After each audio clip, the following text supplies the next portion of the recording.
केलंय मुरलीधर मोहोळांचं नाव। त्यामुळे असं असायचं काही कारण नाही। जोपर्यंत उमेदवार निश्चित होत नसतो तोपर्यंत ही स्पर्धा असते। परंतु भारतीय जनता पार्टीची एक सिस्टीम आहे, एक पद्धती आहे।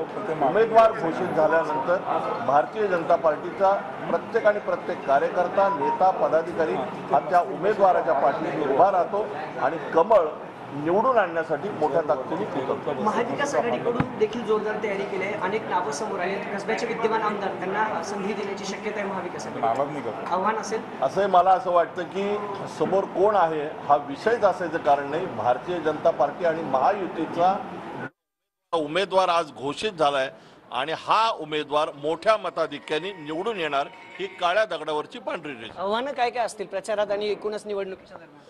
नाही, आव्हानं जरी असली तरी भारतीय जनता पार्टीची एक यंत्रणा आहे, कार्यकर्त्यांचा मोठा संच आहे, बूथ लेवलपर्यंतची यंत्रणा लागलेली आहे।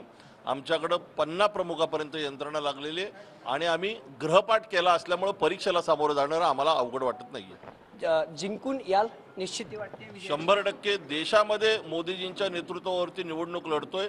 देशभरामध्ये भारतीय जनता पार्टी आणि महायुतीला विजय मिळणार आहे। त्यामुळे पुण्यात सुद्धा महायुतीचा खासदार हा निवडून येणार। शहराध्यक्ष आहात, प्रचाराची रणनीती काय असणार आहे? कारण पंतप्रधान नरेंद्र मोदींचा एक दौरा आहे, त्यानंतर कुठले नेते बोलणार, रणनीती काय असणार आहे मुरली मोहोळांसाठी तुमची?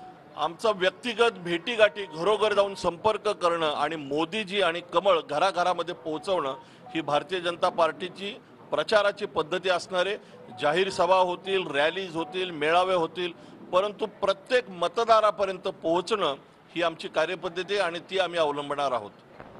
धीरज घाटे होते शहराध्यक्ष। खरं तर पुण्यातून अनेक नावं भाजपकडून चर्चेत होती आणि त्यातून पुण्याचे माजी महापौर मुरलीधर मोहोळ यांना उमेदवारी जाहीर झाली आणि थोड्याच वेळात मोहोळांची पत्रकार परिषद भाजपचे नवं शहर कार्यालय आहे तिथे होणार आहे आणि आता जे आहे ते धीरज घाटे असतील शहराध्यक्ष आणि इतर पदाधिकारी या भाजप कार्यालयात जमायला सुरुवात झालेली